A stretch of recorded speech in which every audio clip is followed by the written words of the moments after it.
Hey guys, ProMats here, and in this video we're going to be looking at how to start making an advanced camera system. This camera system will be able to adapt. You see we have rocks here, so if our player walks behind the rocks, the camera position should update. Also, the camera obviously should follow our player and should transition nicely between positions. So without further ado, we're going to jump right in and get started. So if we just press play right now, we can see that the player moves around. And I'm just using a demo project for this tutorial. But the camera does not move. So this is obviously a problem and something that should be implemented in any game. So let's get started. So we're just gonna start right here. So we're in our assets. I'm gonna go to scripts, and we're gonna make a new folder. We'll just call it camera. And then we'll double click in here, and we're gonna make a new C# script, and we're gonna call it target follow. Now, we could use camera follow or something along those lines. However, this script can actually be applied to other objects as well. Say if we had another object we wanted to follow our player, we could attach this to that and just have it follow the player. So I'm just giving it a real generic name here, target follow. So I'm going to double click on that, and that's going to open it up.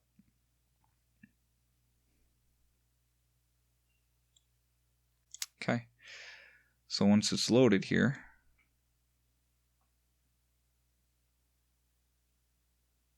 I'm just going to start by creating some variables. So we're going to start, we're going to serialize,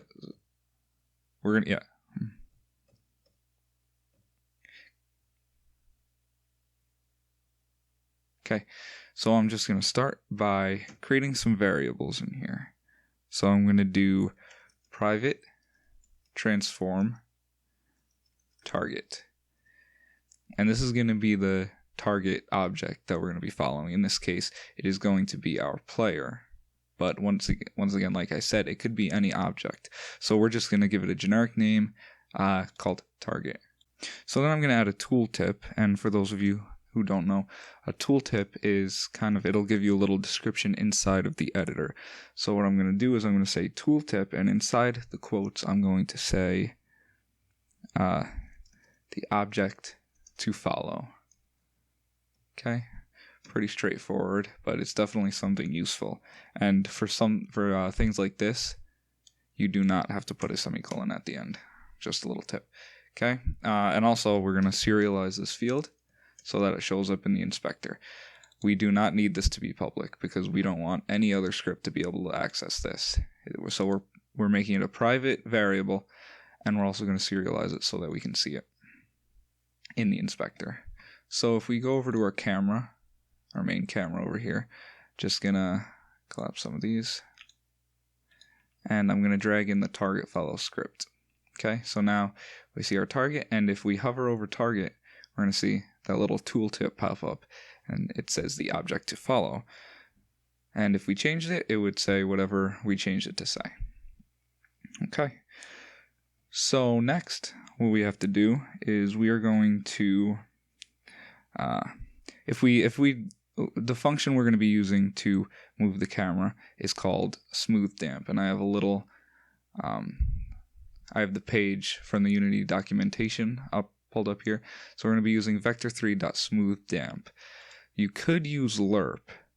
However, sometimes it can give you choppy effects. I'm not sure exactly why, but I've seen other tutorials and it just doesn't work as well as smoothDamp. And this also allows us to control the time much easier and with less code overall. So so we're gonna look. Here's here's the parameter we're interested in right now. It's smooth time. It says approximately the time it will take to reach the target. A smaller value will reach the target faster. So the closer to 0 we get, the faster it's going to reach the target. So we're gonna make a variable called smooth time. Okay. So it'll also be private, and this is going to be a float. Smooth time. we're going to set a default value to 0.5 f. So it should take about half a second for the camera to reach, or whatever object to reach the target object. We're also going to serialize this field, and we're just going to add in another little tooltip. I like doing this when I'm working with other developers, because it just, they don't have to go into the code then to see, for instance, if we had a comment, if we had a comment, hey, this is a variable, or any explanation really. This way they can kind of just see it right in the inspector. They don't have to open up the script. It's just a little development tip, and I definitely recommend it. Okay, so then we are going to say, actually, I'm just going to copy this. This is probably a better explanation than what I'm going to give. There you go. Just copy this.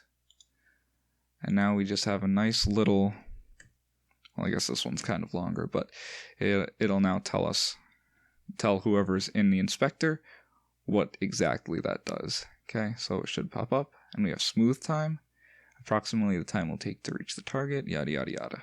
Okay, so now we will continue. We're just gonna make a couple more variables. We're gonna do serialized field for this next variable, private vector3 offset. And what this is going to do is it will offset the object that this is attached to, and we'll see exactly what this does in just a minute. And then we're just going to make one more private variable. It's going to be a vector3. We're going to call it velocity equals vector3.0 as the default value. And I'll explain what this is if we look here, current velocity this is the current velocity. This value is modified by the function every time you call it. And notice down here, we're not just passing in the variable, we're referencing the variable, because this function is actually going to change the current velocity, and it's going to keep using it. So we got to remember this, okay? And this velocity should not be changed by any other function, or we should not change it ourselves at the very least. Okay, so now we're just going to delete the start function because we're not going to need it for the purposes of this tutorial. And we're going to go into update. Now, in my experience, any camera control you kind of want to put after the player's position is updated. So instead of putting in an update, we're going to delete this. We're going to say, not fix update, late update. And the reason we're putting in late update is because we want the player's position to be assigned to the player or the target before the camera is going to follow it. And I'll just make it smoother. It'll take away any choppiness that might happen, and just give it overall a little better quality. Okay, so then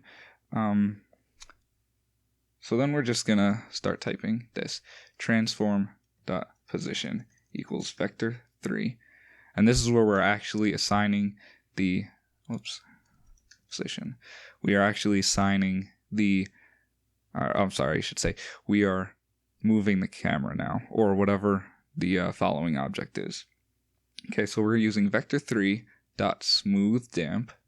We're going to open our parentheses, and if we look at the function again, we see we're using transform.position here. Okay, so this is the current position. So we're starting from wherever the position is. So the camera's current position, okay, which is transform.position. Okay, and then the target position, as we see right here, the target position is exactly like it says, target.position. And then we're going to say ref velocity, and we're going to add in smooth time. Okay, so once again, we're using vector3.smoothDamp, and this will smoothly transition one vector3, such as this position, to another vector3, such as the target's position.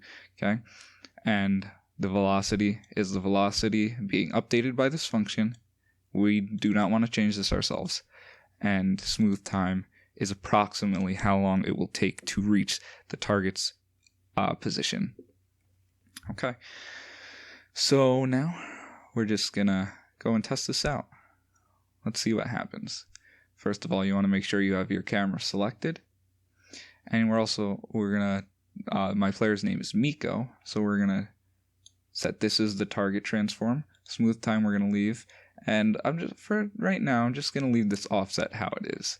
Okay. So now I'll press play. Oh, well, that's a problem. We see that we are currently inside of the player's feet. If we look down here, we focus on this, we see we are actually in the player. So that's where we need the offset variable. Right, so if we notice under the transform, the position is currently set to positive 4.98 and on the y-axis and negative 10 on the z-axis. So what's happening is this smooth damp is just taking the camera's current position and saying, okay, we're going right up to the target position. So what we do is we just take this offset. We always want it to be this far away, or for right now at least, we want it to be this far away. So we're just going to copy this. So we're going to put 4.98 and we're going to put negative 10. Okay. But we still have to do something else. We have to take this offset and we have to add it to the target's position. Okay. So we're going to say plus offset. And now if we press play, we see, okay, here we go.